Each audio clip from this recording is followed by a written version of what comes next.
Good morning, children. How are you all? I hope all of you are well, fine, inside with along with your family members.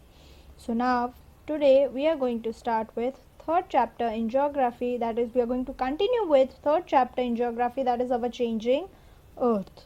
So now let us start with this. So again, this is a preview or the overview. What you can say of what we have actually done and what we are going to cover in today's video. So we have already studied endogenic forces, where we have studied earthquake, volcano and all of it. So now today in this video we are going to study exogenic forces, where we will see working of river, wind, sea waves and oceans and glaciers.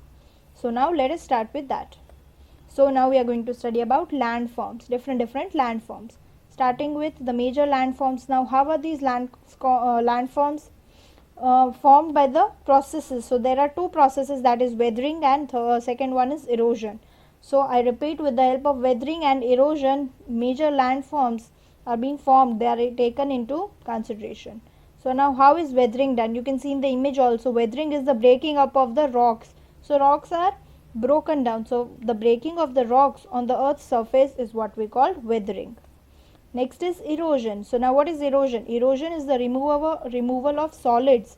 Erosion is the removal of solids, that is sediment, soil, rock and other particles in the natural environment. It usually occurs due to transport by wind, water and ice. So it occurs by the transport of wind, water and ice. So now we have already studied what is weathering and what is erosion. So now our next topic is rivers. So now what is the thing that we need to study in rivers is meanders. Now these are different parts of the rivers, meanders. Now what do you mean by meanders? The rivers that enters the plains, it twists and turns forming large bends, is known as meanders. In the picture also you can see that. So on the other part of it you have river, where the river is entering into the plain with its twist and turns, and it is forming very large bends. So this is what we call meanders. Next is waterfall. So waterfall is a place where a flowing water rapidly drops in elevation. It is falling from a height. So this is what we call waterfall. All of you must have also seen the waterfall, and also in the picture you can see that. Next is we have is Oxbow Lake. Now what do you mean by Oxbow Lake? It is a lake which has got a U shaped of water formed when a wide meander from the main stem of a river is cut off to create a lake. So it is cut off to create a lake. So this landform is called an Oxbow Lake for its curved shape that results. Now see here, you can see that it is forming a U shape. So it is going here and there. So this is what we called Oxbow Lake. Next we have is sea waves. Now what do you understand by sea waves? In the picture also you can see that what do you mean by sea waves.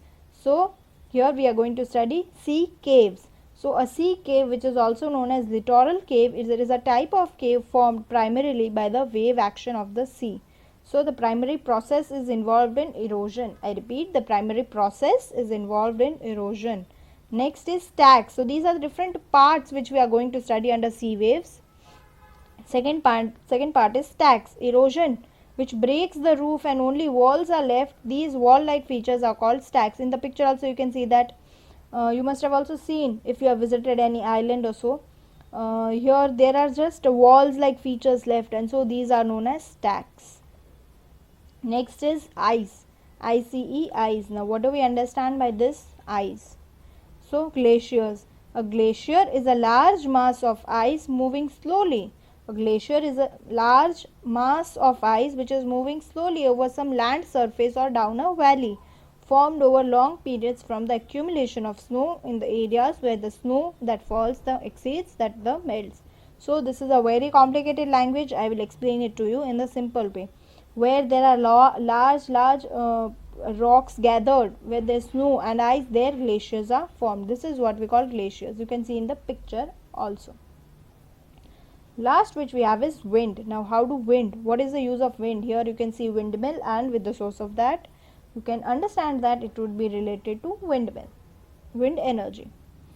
So we have windmill also, through which we can have the wind energy. So when the wind blows, it lifts and transports sand from one place to another.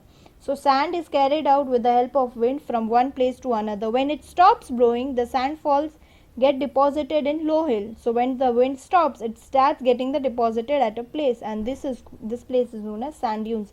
You must have also observed it. So this is the picture of sand dunes. I hope from this it is very much clear to you. So this was about sand dunes. So now we will have a quick recap of all those things that we have studied today in this video. So firstly, starting with the major landforms, which we have river, we have studied the various parts of rivers like meanders and all that, river fall. Then we have studied sea, that is on sea waves. Then we studied ice, and lastly we studied wind, where windmill was also there with the help of wind energy, and lastly we studied sand dunes.